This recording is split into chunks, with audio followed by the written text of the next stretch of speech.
Cheltenham, August 1817. In Laura Place, the morning sun drew long, sharp shadows, as defined as the line that now divided Miss Rosalind Templeton's life into before and after. With trembling fingers pressed against her abdomen, she willed away a nausea that was both physical and existential. 3 months had passed since that night in the cottage. 3 months since Lord Nathaniel Stratford had whispered promises of eternal devotion and disappeared into the dawn, leaving behind only the fading scent of bergamot and the growing evidence of her ruin. Standing before her aunt's drawing-room window, Rosalind watched fashionable society promenade past, their world untouched by the catastrophe unfolding within her own body. At 19, with her modest dowry of £2,000 and her late father's respectable naval career as her only credentials, she had been precisely the sort of innocent prey that rakes like Nathaniel hunted with practiced ease. The letter clutched in her hand bore the Stratford family crest, but it was not from Nathaniel. It was a formal notice that Lord Nathaniel Stratford had departed for an extended continental tour and would not be receiving correspondence. The words blurred before her eyes as the full weight of her abandonment settled like lead in her chest. If stories of redemption through unexpected sacrifice move your heart, subscribe now and stay with us. You will not want to miss what unfolds next. Rosalind? Her aunt's voice cut through the morning stillness. Mrs. Georgiana Marlbury stood in the doorway, her sharp eyes missing nothing. Not the pallor of Rosalind's complexion, nor the way her niece's hand rested protectively over her stomach. We must speak. The conversation that followed stripped away the last of Rosalind's illusions. Her aunt had suspected the truth for weeks, had made discreet inquiries, and had learned what polite society whispered but never spoke aloud, that Lord Nathaniel Stratford, second son of the Duke of Ashcroft, was a practiced seducer with a trail of ruined reputations behind him. There is only one course of action, Mrs. Marlbury pronounced, her voice tight with controlled fury. You must go to London, you must find him, and demand he honor his promises, false though they were. If he will not marry you, then at the very least, he must provide for the child. He said we were married, Rosalind whispered, shame burning in her throat. In the cottage, with candles and flowers. He read from what I thought was a prayer book. A pretty fiction, nothing more. Her aunt's expression softened marginally. Men like Nathaniel Stratford are skilled in the art of deception, but his family is another matter. The Stratfords are proud, ancient nobility. They will not wish this scandal attached to their name. 3 days later, Rosalind found herself on the coach to London, her small reticule containing the last of her pin money and a single address, Stratford House, Grosvenor Square. The journey passed in a blur of anxiety and mounting dread. What would she say? How did one approach a family of such elevated rank and demand recompense for seduction?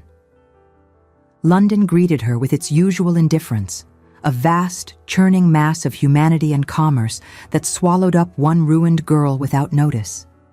She hired a hackney to convey her to Grosvenor Square, her heart hammering so violently she feared it might burst through her bodice. Stratford House rose before her like a monument to everything she was not: wealth, power, unassailable respectability. The Portland stone facade gleamed in the afternoon sun, its windows reflecting clouds and sky with aristocratic detachment. Rosalind paid the driver with trembling hands and stepped down onto the pavement. It was then that fate intervened. Rosalind, distracted by rehearsing her speech to the butler, failed to notice the gentleman descending the front steps at precisely the same moment. They collided with enough force to send her reticule flying and nearly knock her off her feet. Strong hands caught her shoulders, steadying her. "Forgive me. I was not—" The words died in her throat as she looked up into the face of Lord Nathaniel Stratford. Except it was not Nathaniel. She knew that instantly, though every physical feature matched. The aristocratic nose, the strong jaw, the slate-gray eyes beneath dark brows. But these eyes held none of Nathaniel's practiced charm. Instead, they regarded her with serious intensity, a vertical line of concern appearing between them. "Are you injured?" The voice was deeper than Nathaniel's, rougher at the edges, stripped of that honeyed cadence that had once made her heart flutter. Rosalind stumbled backward, her mind reeling. "You are not. That is, I thought—" Adrian Stratford, Marquis of Highgate. He bent to retrieve her scattered belongings with quiet efficiency. "And you are clearly seeking someone at this address. My brother, perhaps." The kindness in his tone, so utterly different from what she expected, shattered the last of Rosalind's composure. "Lord Nathaniel promised to marry me," she heard herself say, the words tumbling out in a desperate rush. "He said we were married. There was a ceremony, or I thought there was, and now I am." She pressed a hand to her mouth, horrified by her own candor. Adrian Stratford's face underwent a transformation. The concern hardened into something colder, more dangerous. His jaw tightened, and when he spoke again, his voice carried a weight that made her shiver despite the warmth of the day. "Come inside," he said quietly. "This is not a conversation for the street." The interior of Stratford House overwhelmed her senses.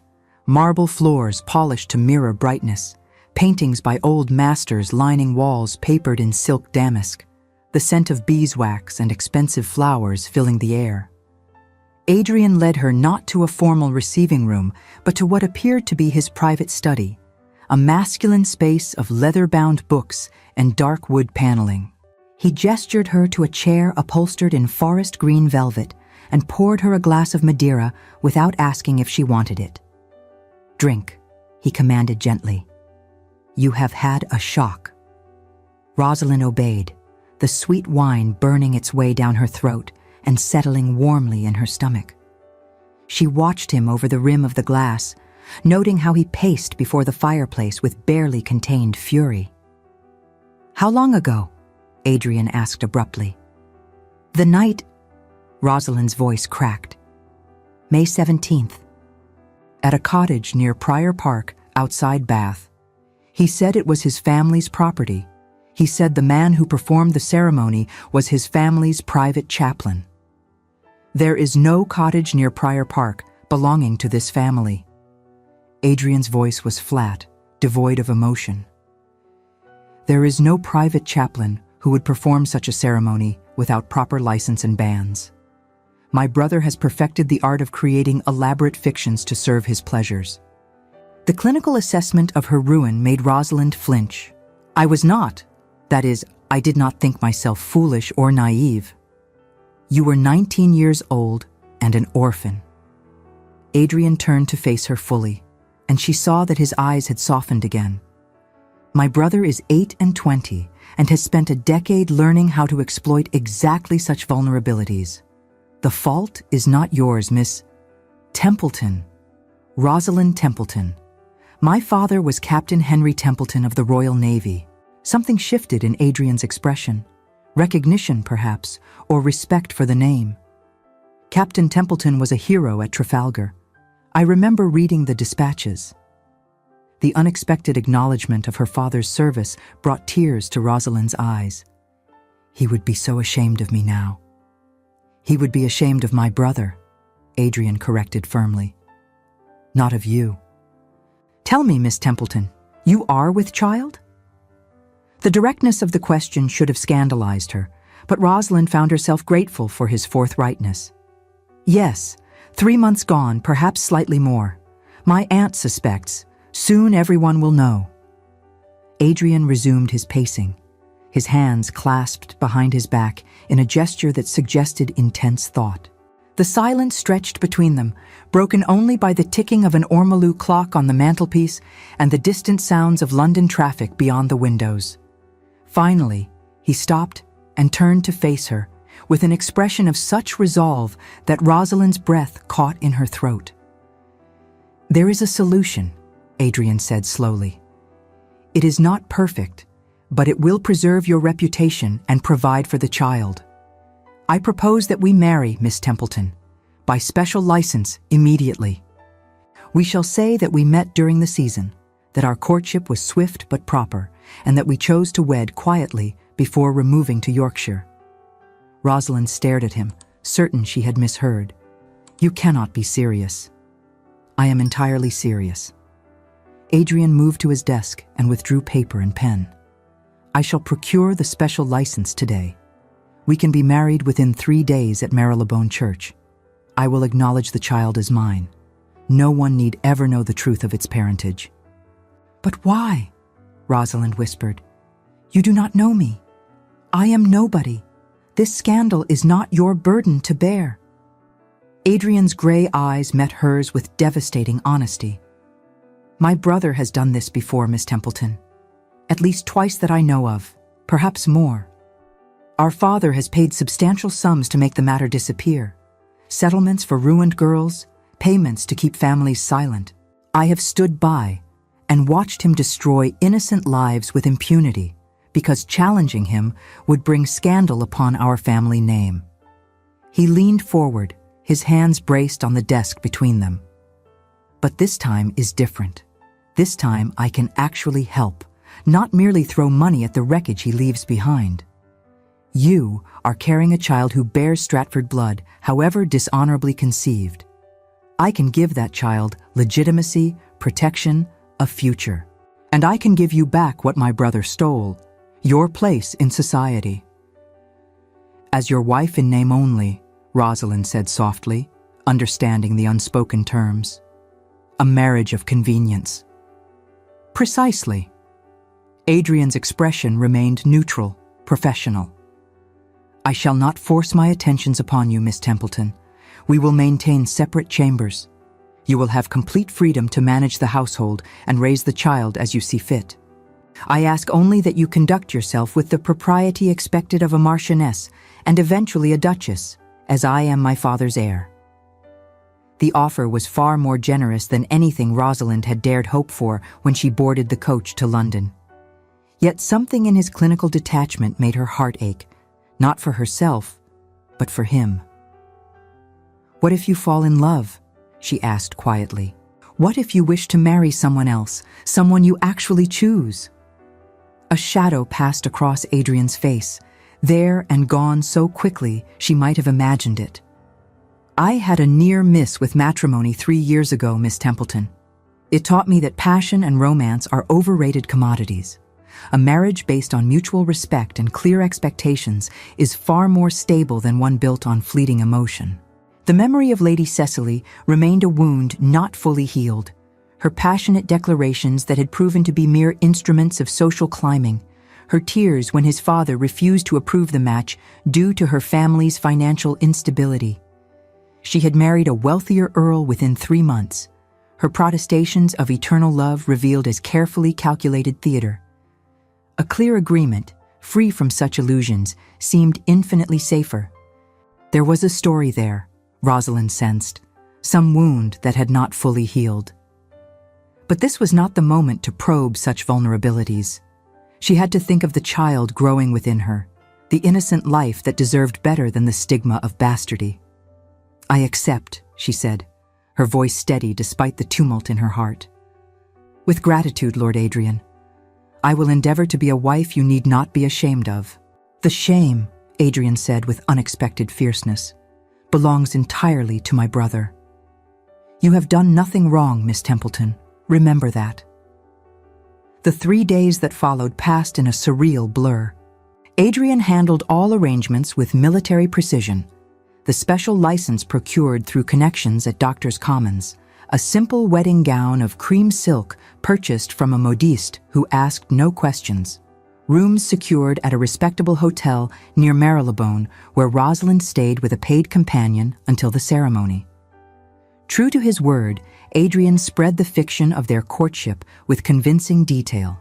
He called upon Rosalind at the hotel with flowers and books, playing the role of attentive suitor should any observers be watching. His manner remained courteous but distant, a performance designed to create the appearance of respectability while maintaining the emotional boundaries they had agreed upon. On the morning of her wedding, Rosalind stood before the mirror in her hotel room and studied her reflection. The cream silk gown was beautiful in its simplicity, embroidered with tiny seed pearls at the bodice and sleeves. Her chestnut gold hair had been dressed simply, with a few curls framing her face and a small coronet of silk flowers tucked into the arrangement. She looked like a bride. She did not feel like one. The ceremony at Marylebone Church was brief and businesslike. The vicar, an elderly man with kind eyes, seemed genuinely pleased to be uniting what he believed to be a love match. Adrian's responses were clear and firm, while Rosalind's voice trembled only slightly as she repeated her vows.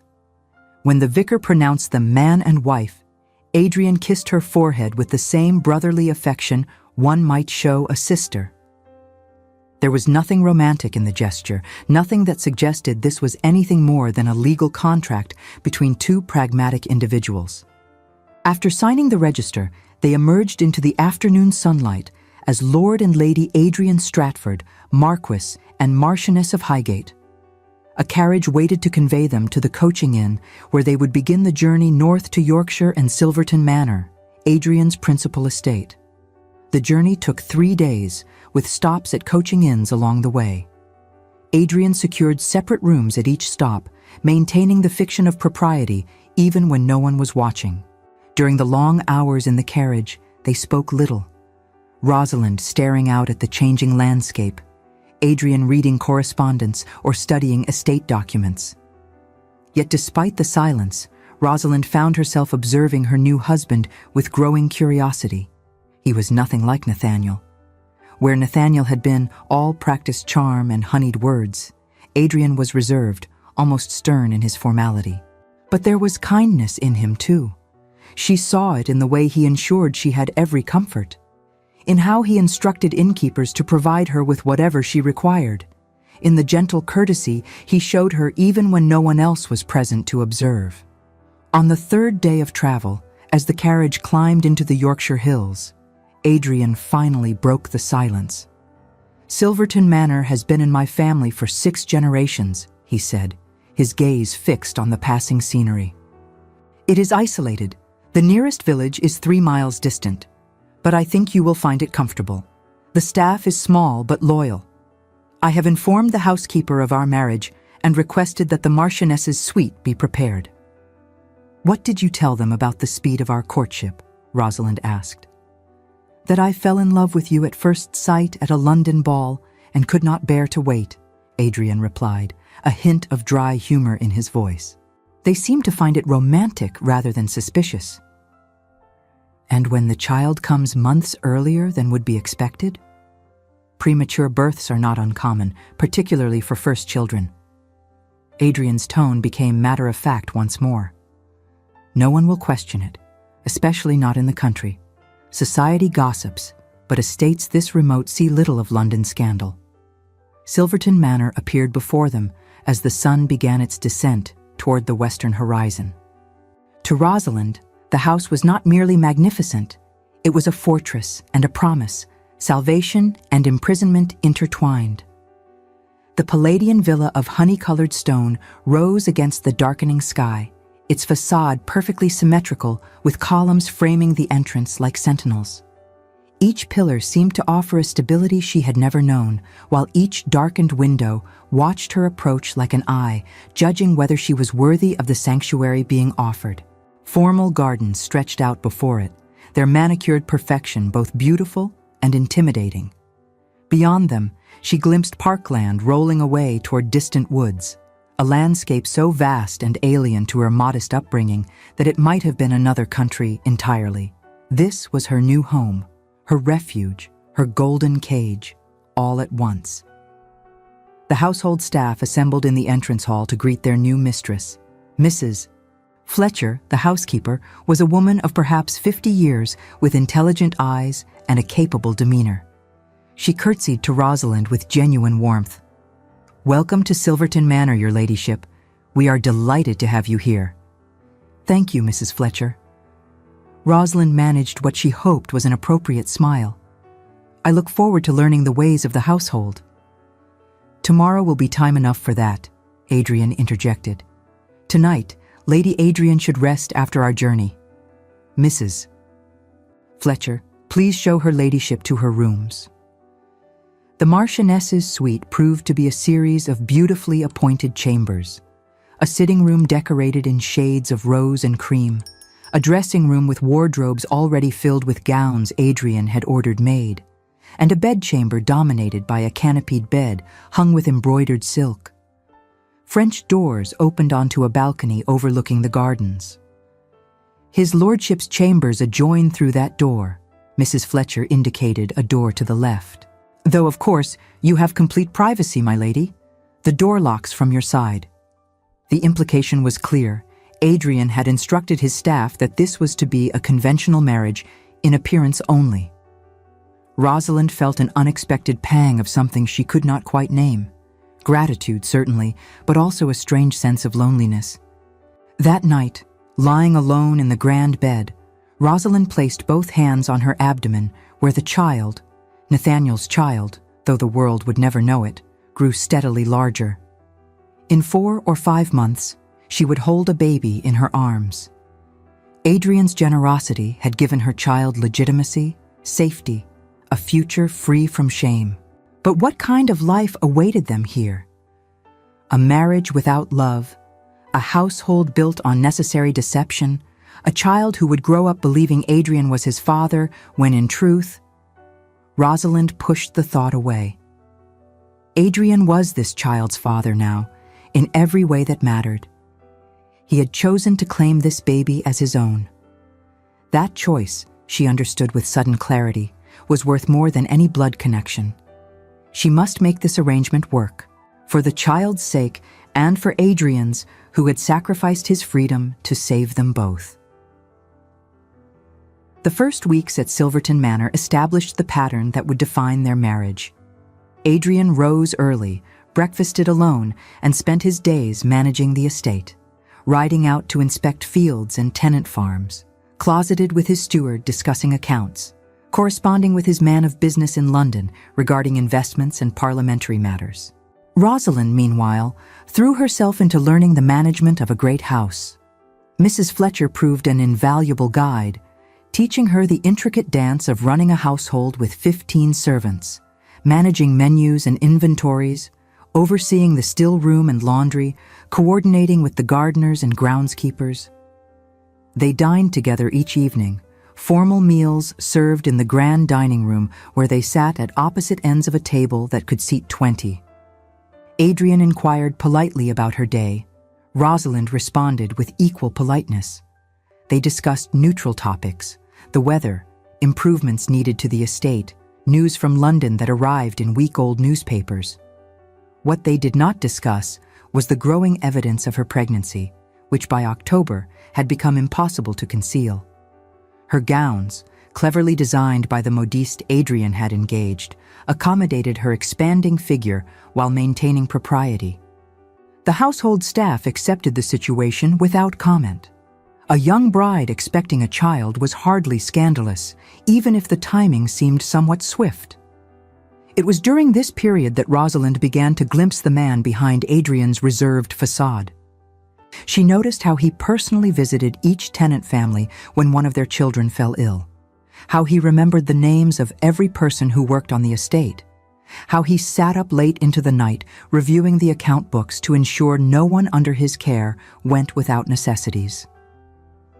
She observed, too, the moments when his careful composure slipped. Once, when a letter arrived from London bearing his father's seal, she saw his hand tremble before he broke the wax. Another time, discovering her in the library one afternoon, he had paused in the doorway with an expression of such profound loneliness that her heart ached for him. "Forgive me," he had said quickly. "I did not mean to intrude on your privacy." "It is your library, my lord," Rosalind replied gently. "You could never be intruding." "Adrian," he corrected after a moment. "When we are alone, you may call me Adrian. The formality seems unnecessary in our circumstances. Then you must call me Rosalind." He had nodded, a small smile touching his lips. The first genuine smile she had seen from him. "Rosalind, it suits you. It means beautiful rose, does it not?" "My father chose it," she said softly. He said I was born during the rose season and was as beautiful as any flower in his garden. He was not wrong. The words seemed to surprise Adrian as much as they surprised Rosalind. He cleared his throat, his formal demeanor reasserting itself. I will leave you to your reading. From the partially opened library door, Mrs. Fletcher observed the Marquis depart with a genuine smile transforming his usually serious features, an expression she had not witnessed since he was a boy, before his mother's death had cast its long shadow over Silverton Manor. She smoothed her apron with a nod of approval, her experienced eyes recognizing what others might have missed. The girl will do him good, she murmured to herself, satisfied. She has brought the light back to this house. But something had shifted in that brief exchange. The walls between them had not fallen, but perhaps a door had opened, just slightly. As autumn deepened into winter, Rosalind found herself seeking Adrian's company more deliberately. She began taking tea in the library during the hours she knew he worked there. She asked his opinion on household matters that she could have decided herself. She learned to read the subtle shifts in his expression, the tightening around his eyes that meant a tenant was struggling, the satisfaction when a new agricultural technique proved successful, the barely perceptible softening when he spoke of his mother, who had died when he was 12. And Adrian, despite his determination to maintain emotional distance, seemed equally unable to resist the slow gravitational pull drawing them together. He began timing his return from his estate rounds to coincide with her afternoon walks in the garden. He brought her books he thought she might enjoy. When she mentioned missing the sea, she had spent her childhood in Portsmouth. He arranged for her to visit the Yorkshire coast, accompanying her on a day trip to Scarborough, where the cold December wind whipped her hair and made her cheeks flush with color. "Thank you," she said, as they stood on the cliff overlooking the gray expanse of the North Sea. "I know this adds another journey to your already full schedule." It was no trouble. Adrian's voice was gruff. "You have given up much to be here. The least I can do is ensure you are not entirely miserable." Rosalind turned to look at him fully, studying his profile as he gazed out at the waves. "I am not miserable, Adrian. You have been extraordinarily kind." "Kindness is a low bar for a marriage," he muttered. "Perhaps. But it is more than many women receive from their husbands, arranged or otherwise." He looked at her then, really looked at her, and Rosalind saw something flicker in his gray eyes, something warm and almost hungry before he shuttered it away. "We should return to the carriage," he said abruptly. "The cold cannot be good for you in your condition." The moment passed, but Rosalind carried the memory of that look with her through the winter weeks that followed. By January, her confinement began in earnest. The baby had grown large enough that walking became difficult, and Mrs. Fletcher insisted she limit her activities. A lying-in chamber had been prepared, a warm, comfortable room filled with all the necessities for childbirth and recovery. Adrian became even more solicitous, checking on her multiple times daily, ensuring the doctors he had summoned from York were prepared for any eventuality. His concern touched her deeply, though she tried not to read too much into it. This was duty, she reminded herself. He had taken responsibility for this child, and he was a man who took his responsibilities seriously. The baby came on a bitter, cold night in late January, arriving after 16 hours of labor that left Rosalind exhausted and trembling. The midwife placed the squalling infant in her arms, a boy, healthy and perfect, with a shock of dark hair and eyes that would surely be gray like his father's. Like both his fathers, Rosalind thought with a pang of complicated emotion. "What will you name him, my lady?" the midwife asked. Before Rosalind could answer, Adrian appeared in the doorway. He had been pacing the corridor throughout her labor, Mrs. Fletcher reported later, refusing to retire to his study, despite the lateness of the hour. "May I?" he asked quietly, and at Rosalind's nod, approached the bed.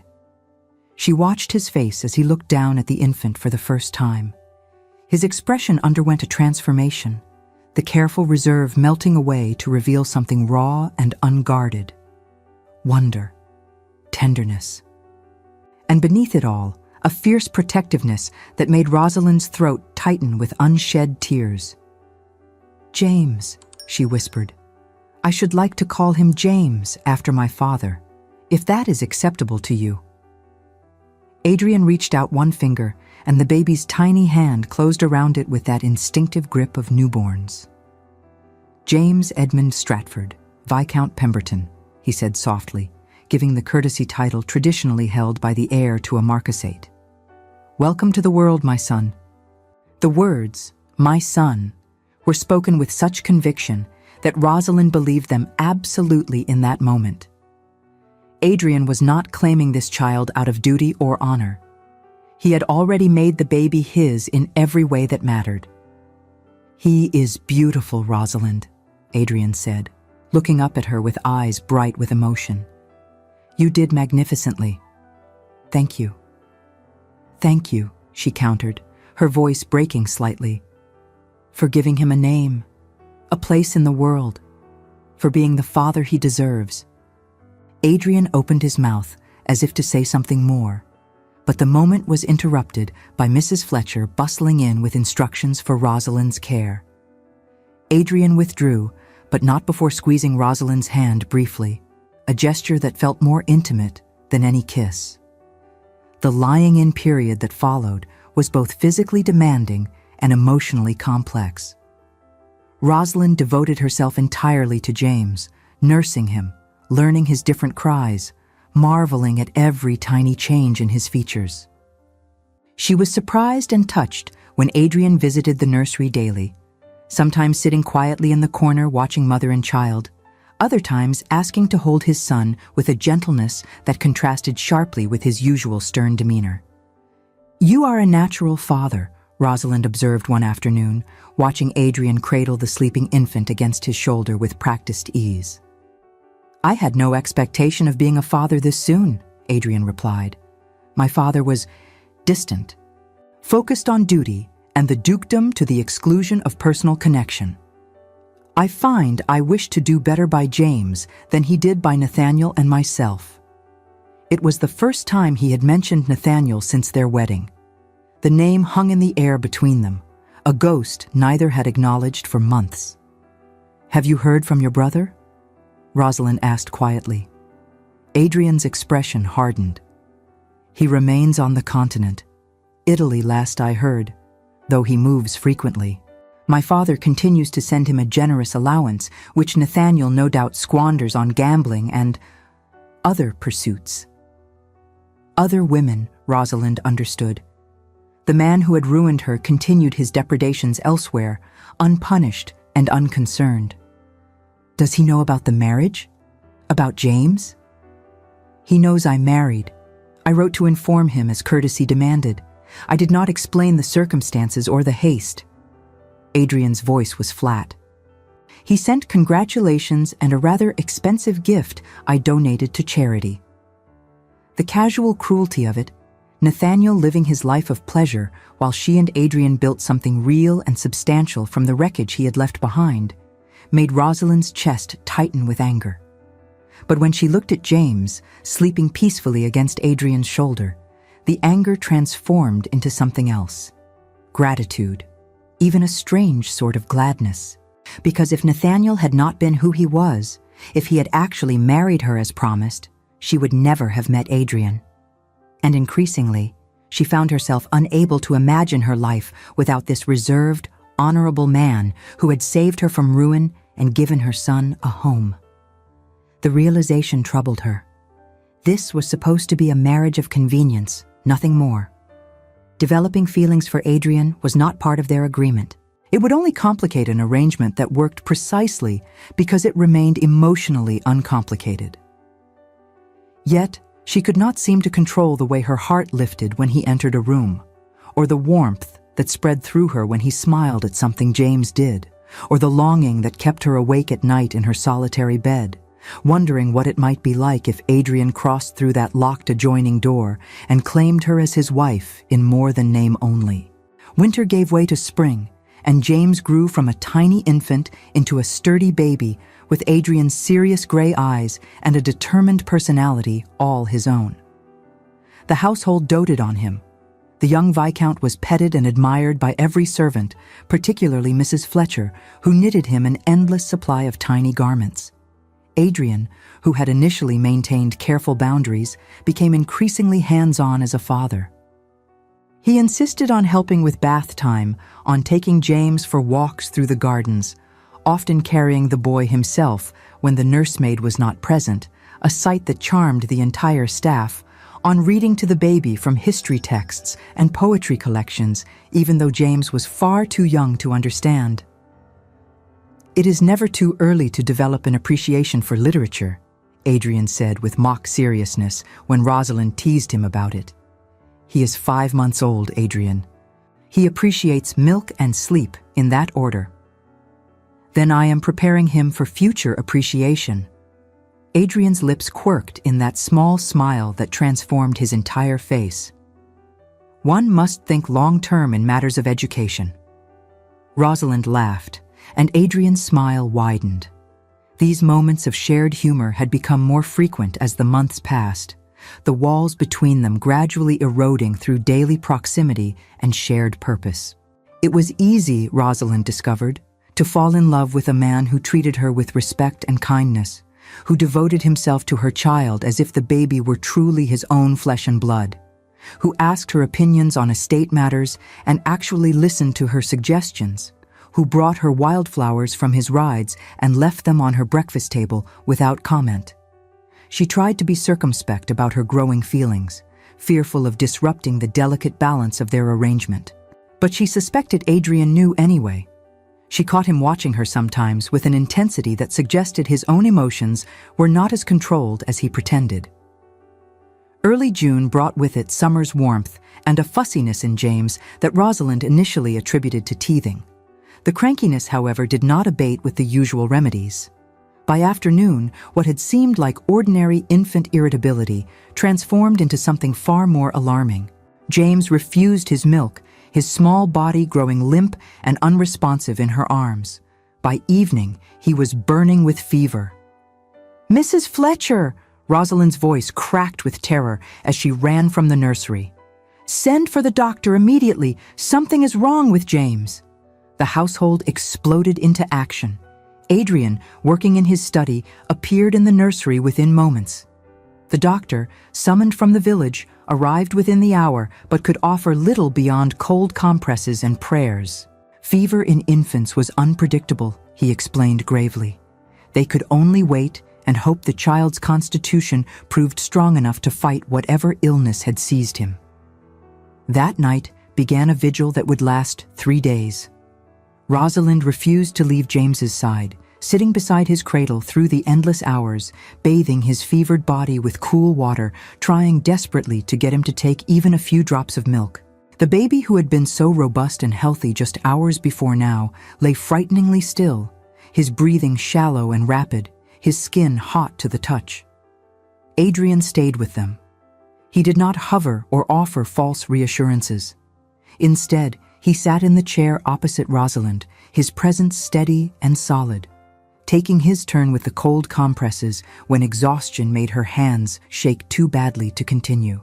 On the second night, when James's fever spiked dangerously high and his breathing became alarmingly labored, Rosalind finally broke.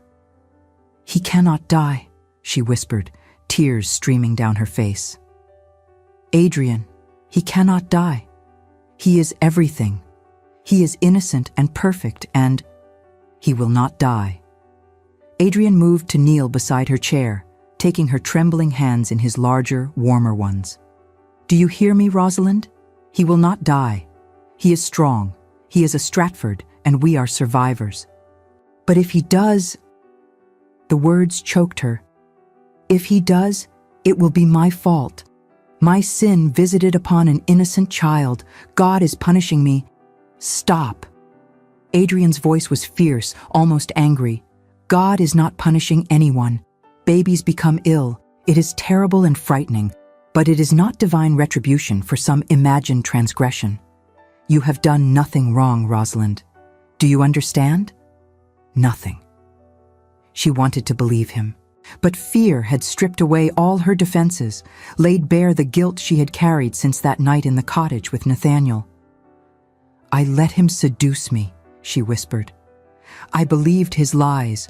I was foolish and weak. You were young and trusting." Adrian cupped her face in his hands, forcing her to meet his eyes. "My brother is a practiced predator who has perfected the art of deception. You are no more to blame for what he did than a lamb is to blame for the wolf that hunts it. But James is my son." The words were spoken with absolute conviction. Not by blood, perhaps, but by choice, by love. "I chose to be his father, Rosalind. I chose to give him my name, my protection, my devotion, and I will not lose him. We will not lose him." The raw emotion in Adrian's voice broke through Rosalind's despair. She clutched at his hands like a drowning person grasping a lifeline. "I am so frightened." "I know." Adrian pulled her into his arms, and she buried her face against his shoulder, finally allowing herself to accept the comfort he offered. "I am frightened too, but we will face this together.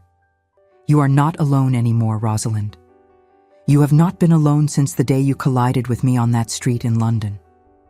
They held each other through that long night, united in their fear and their fierce determination to will James back to health through sheer force of love. Dawn broke on the third day to find Rosalind dozing in her chair, Adrian's coat draped over her shoulders. She woke with a start, her eyes immediately going to the cradle where James lay.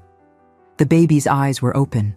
The frightening flush had faded from his cheeks, and when he saw his mother, he made a small sound, not quite a cry, but a noise that suggested hunger rather than distress. "Adrian!" Rosalind barely dared breathe as she reached into the cradle. "Adrian, the fever has broken." Adrian, who had fallen asleep in his chair, jolted awake. For a moment, he simply stared at the baby in Rosalind's arms, as if afraid to believe.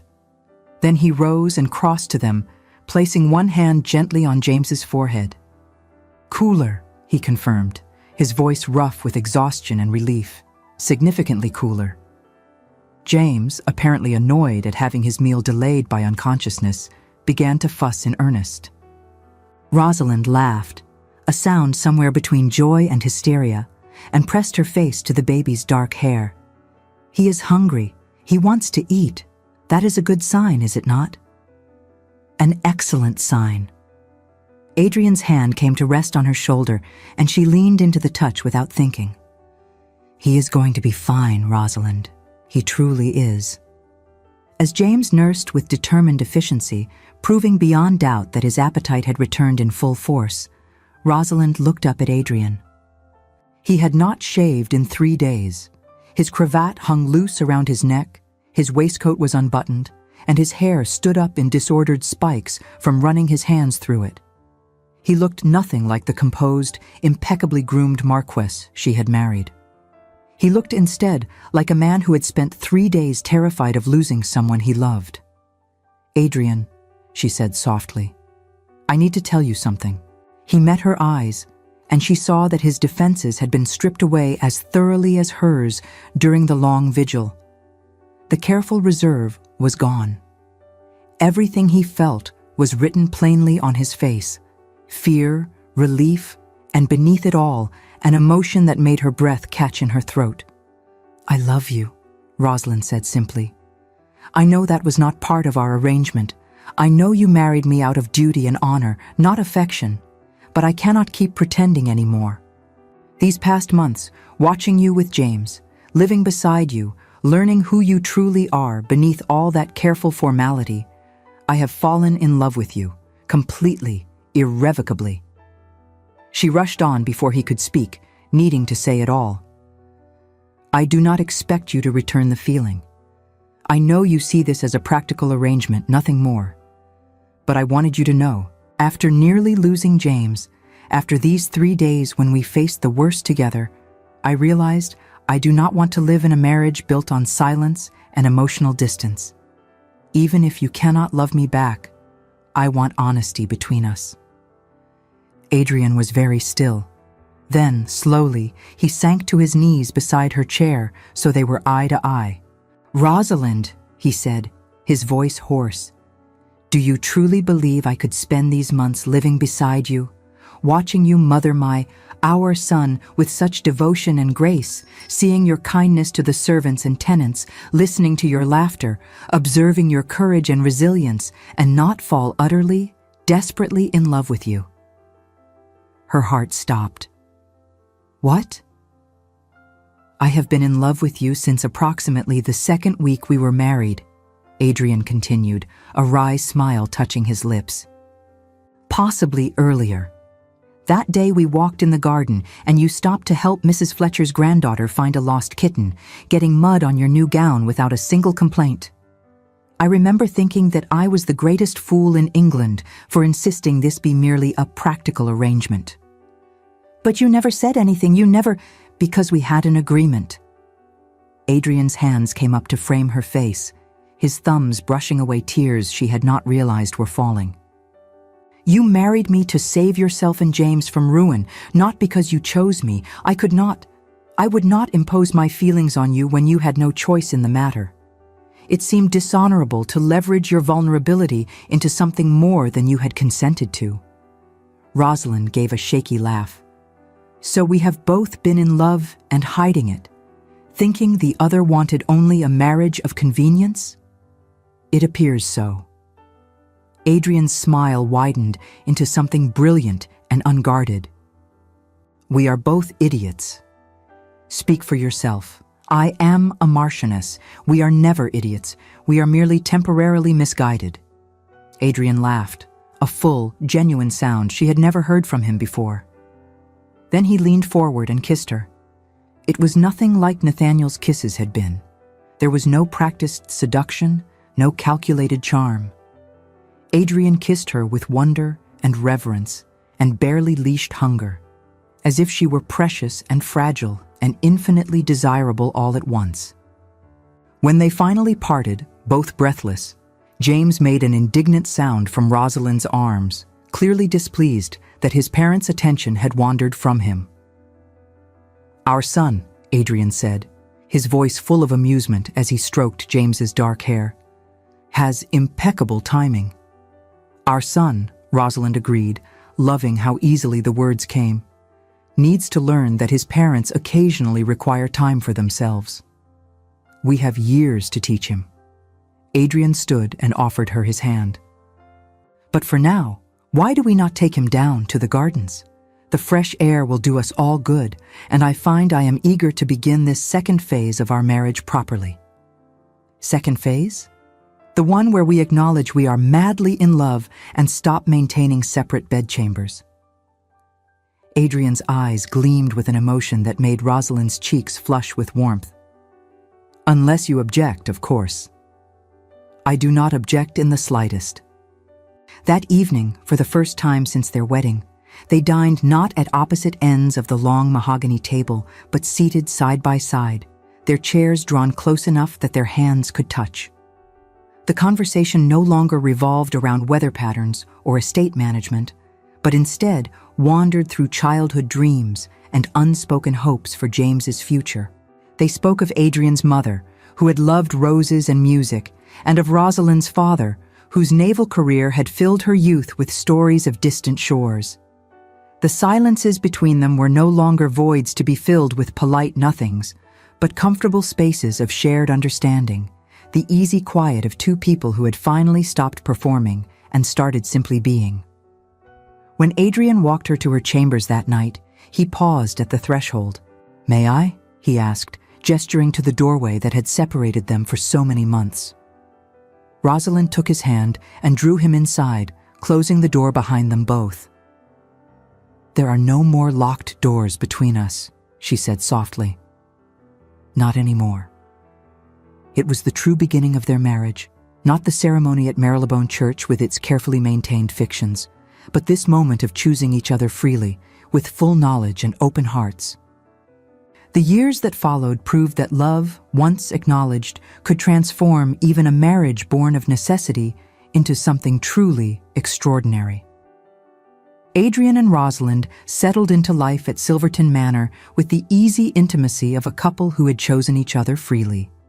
The locked door between their chambers remained permanently open.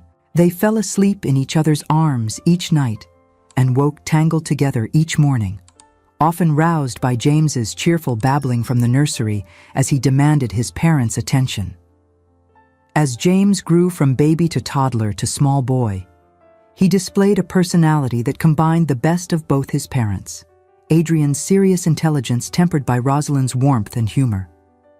He had Adrian's gray eyes and dark hair, and as he matured, the physical resemblance to the man he called father became even more pronounced, as if love and daily proximity could somehow shape features more powerfully than blood. Nathaniel's letter arrived when James was 3 years old. Adrian opened it at breakfast, his expression darkening as he read. Without a word, he passed it to Rosalind. The letter was brief and characteristically self-centered. Nathaniel had grown bored with continental life and intended to return to England. He would be visiting Silverton Manor in 3 weeks, eager to meet his brother's wife and heir. Rosalind's hand trembled as she set the letter aside. "What will we do?" "Nothing." Adrian's voice was firm. "He will visit, stay perhaps a week as propriety demands, and then depart again. He knows nothing of the circumstances of our marriage. To him, you are simply his brother's wife, and James his nephew. But when he sees James, he will see a 3-year-old child who bears a strong resemblance to our family. Nathaniel has never shown particular interest in children. I doubt he will look closely enough to recognize any specific features as his own." Adrian was right. Nathaniel arrived in June, as fashionably dressed and charming as ever, and showed remarkably little interest in his nephew beyond a perfunctory pat on the head and a comment that the boy seemed healthy enough. What disturbed Rosalind more was watching Nathaniel interact with Adrian. The brothers were physically identical, the same height and build, the same aristocratic features, but the differences in character were so profound that Rosalind marveled she had ever mistaken one for the other, even briefly. The moment of greatest terror came on the second evening, when Nathaniel, bored by adult conversation, suddenly turned his attention to James. Before Rosalind could intervene, he had scooped the 3-year-old up, holding him at eye level with the careless confidence of someone unaccustomed to children. "Let us have a look at you, young Pemberton," Nathaniel said, studying the child's face with idle curiosity. Rosalind felt her heart stop. Across the room, she saw Adrian freeze mid-sentence, his knuckles white where they gripped his wineglass. 3 endless seconds passed as Nathaniel examined James's features. The gray eyes, the dark hair, the shape of the nose and jaw that mirrored both Stratford brothers so completely. "He has the family eyes, does he not?" Nathaniel commented to the room at large, a smile playing at his lips. "All us Stratford men have them. Father, Adrian, myself, now this little fellow, quite distinctive." He set James down with the same casual disregard he had shown picking him up, already losing interest. "Run along, nephew, the adults are talking." James, bewildered by the brief attention, scurried to his mother's skirts. Rosalind gathered him close, her hands trembling as she smoothed his hair, unable to meet Adrian's eyes across the room. Nathaniel had looked directly at his own son and seen nothing beyond a generic family resemblance, too self-absorbed to recognize the truth staring back at him. Adrian cleared his throat, his voice carefully controlled when he spoke. "Indeed, the Stratford features breed true." The conversation moved on. Nathaniel never brought up James again, having exhausted his minimal interest in children. But that night, after James was safely asleep in the nursery, Adrian came to Rosalind's chambers, the first time he had done so uninvited. "That was—" he began, then stopped, running both hands through his hair in uncharacteristic agitation. "Terrifying," Rosalind finished for him. "I thought my heart would stop beating." He looked right at him. Adrian's voice was rough with emotion, right at his own son, and saw nothing. "Because he is your son, Adrian. In every way that matters, James is yours. Nathaniel saw a Stratford child because that is what James is. Your heir, your son, bearing your name and raised with your values. She moved to stand before him, taking his face between her hands. Blood means nothing without love and commitment. You know that. Adrian pulled her into his arms, holding her with a desperation that spoke to how deeply the moment had shaken him. I cannot lose him, he whispered into her hair. I cannot lose either of you. You will not, Rosalind promised. We are yours, and you are ours. Nothing Nathaniel does or does not see can change that. Where Adrian was steady and thoughtful, Nathaniel was restless and mercurial. Where Adrian listened with genuine interest to others' conversation, Nathaniel dominated every discussion with stories of his exploits abroad. Where Adrian showed respect and consideration to every servant, Nathaniel was casually dismissive, treating the staff as props in his performance of aristocratic superiority. And yet, watching them together at dinner, Rosalind saw something that made her heart ache for Adrian. Despite everything, despite knowing exactly what Nathaniel was, despite the wreckage his brother had left behind, there remained between them the complicated bond of family. They had grown up together, played together as children, shared a mother who had died too young and a father who had been emotionally distant to both.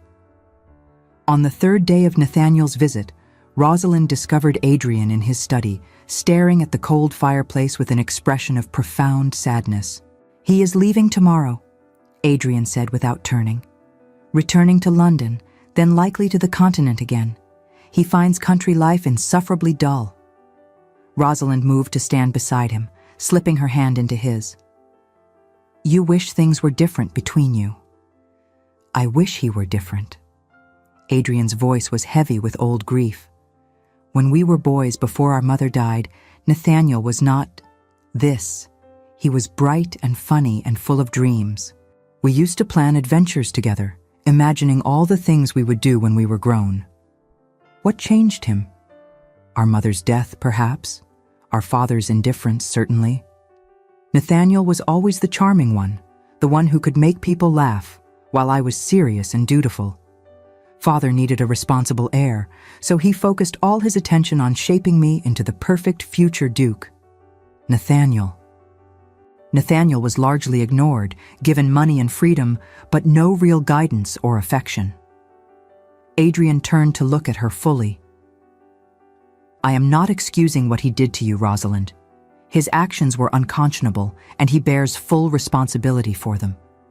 But I cannot help thinking that if things had been different, if someone had truly seen him and valued him as more than merely the spare, he might have become a better man. Perhaps. Rosalind squeezed his hand. But Adrian, you cannot save him from himself. You cannot force him to want to change or to acknowledge the harm he has done. Some people are content to remain as they are, regardless of the damage they cause to others. I know. Adrian pulled her into his arms, resting his chin on top of her head. It is simply difficult to watch someone you love destroy themselves slowly. The next morning, Nathaniel departed with promises to visit again that both brothers knew he would not keep. He kissed Rosalind's hand with practiced gallantry and tousled James's hair with casual inattention, entirely oblivious to the truth that stood plainly before him. After the carriage disappeared down the drive, Adrian gathered James into his arms and held him close. You look like me, he told his son seriously. Did you know that? Mama says I have your eyes, James replied, reaching up to touch Adrian's face with typical 3-year-old curiosity. You do. Adrian's voice was thick with emotion. And you have my determination and my mother's kindness that I inherited, and your mama's wonderful laugh. You are exactly who you are meant to be. Rosalind, watching them, felt tears prick her eyes. Adrian had long since stopped thinking of James as anything other than his son. The circumstances of the boy's conception had become irrelevant, a footnote in a story that was fundamentally about choice and love rather than accident and obligation. They never saw Nathaniel again. 2 years later, word reached them from the British embassy in Rome that Lord Nathaniel Stratford had been killed in a duel over a gaming debt. He was 33 years old. Adrian grieved quietly, more for the brother Nathaniel might have been than for the man he had become. Rosalind held him through the worst of it, offering comfort without judgment, understanding that love for family was complicated and did not require the beloved to deserve it. James, who had no real memories of the uncle he had met once at age 3, accepted the news with the philosophical detachment of a 5-year-old. "Does this mean I will be Duke someday?" he asked with interest. "Eventually," Adrian confirmed.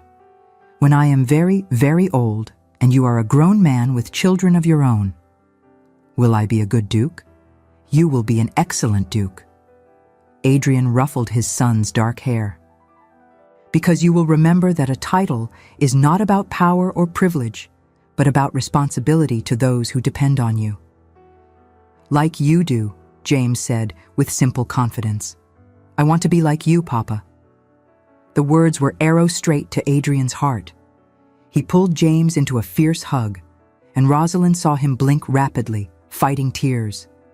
Later that night, in the privacy of their bedroom, Adrian spoke the thought that had been haunting him since the news of Nathaniel's death. What if James asks someday? What if someone tells him the truth about his parentage? Rosalind considered the question seriously. "Then we will tell him the truth ourselves, that his biological father was a man who made terrible choices, but that you chose to be his father in every way that matters, that love and commitment, not blood, make a family. And if he is angry, if he feels deceived, then we will weather his anger together and remind him that every decision we made was to protect him and give him the best life possible." Rosalind took Adrian's face between her hands. "James is your son, Adrian. He has been since the moment you first held him and called him yours.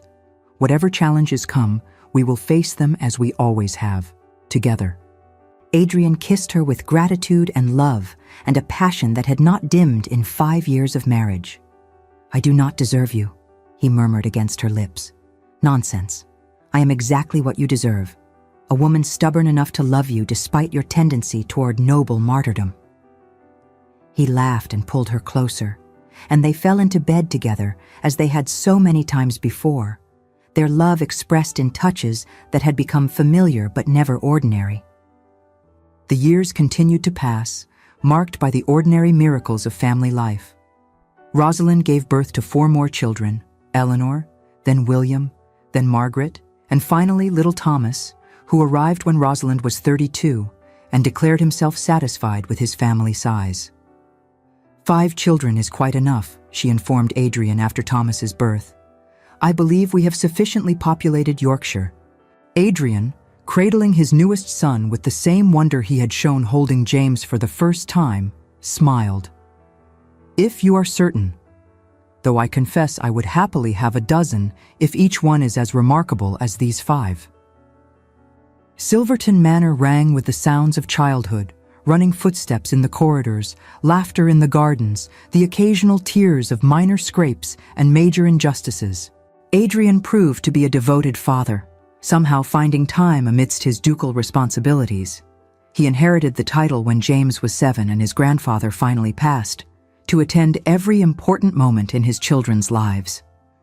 James grew into a serious, thoughtful young man with a deep sense of duty and an unexpected talent for diplomacy. Eleanor inherited her mother's warmth and her father's intelligence, showing remarkable insight into human nature, even as a child.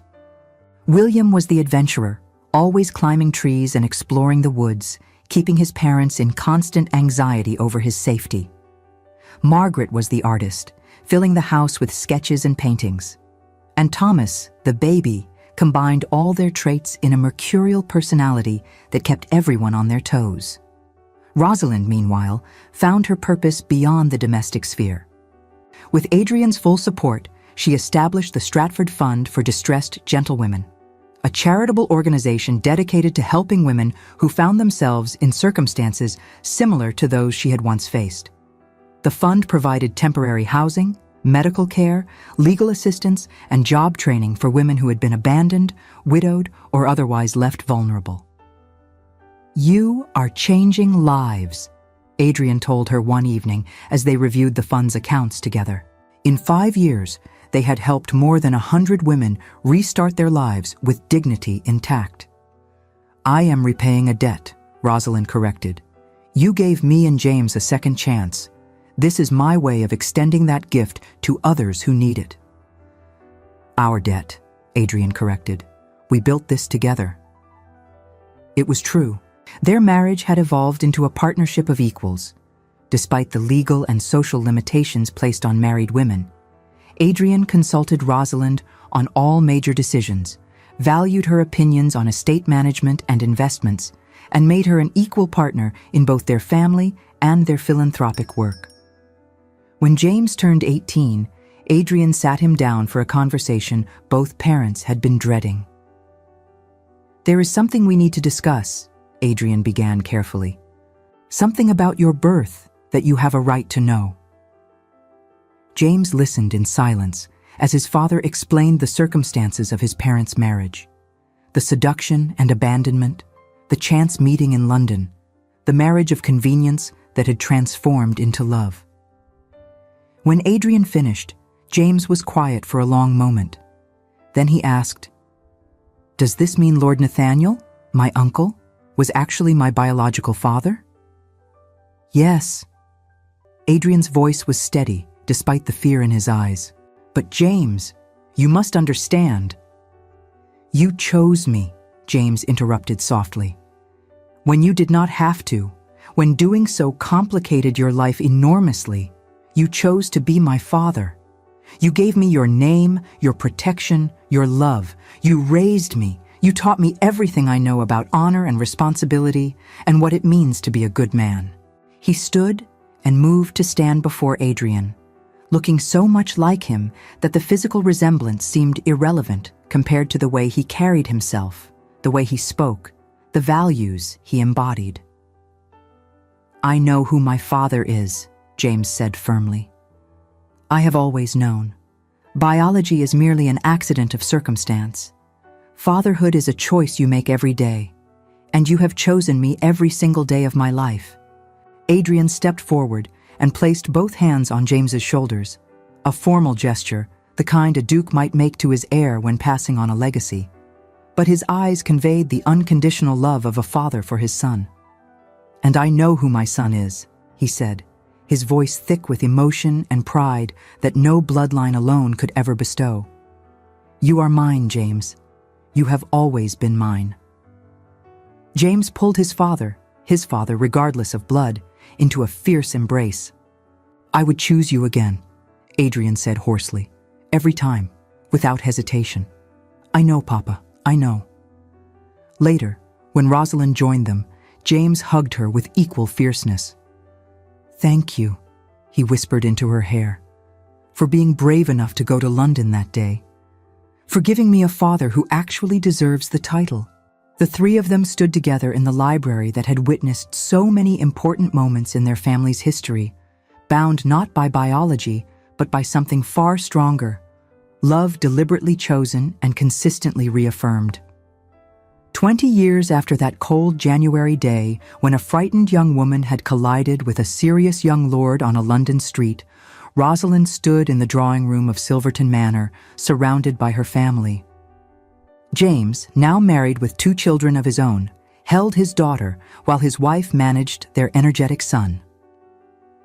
Eleanor was engaged to a promising young barrister who shared her passion for social reform. William had joined the diplomatic corps and was stationed in Vienna. Margaret had just completed her first commissioned portrait, and Thomas was preparing for Oxford, where he intended to study history and philosophy. Adrian, now Duke of Ashcroft, his dark hair touched with silver at the temples, moved through the room distributing gifts and laughter with equal generosity. At 54, he had grown even more handsome with age, the seriousness of his youth tempered by the contentment of a life well lived.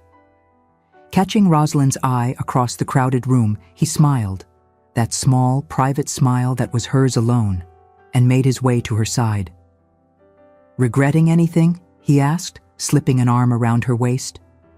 Rosalind leaned into his embrace, surveying the beautiful chaos of their family celebration. "Not a single moment," she replied honestly.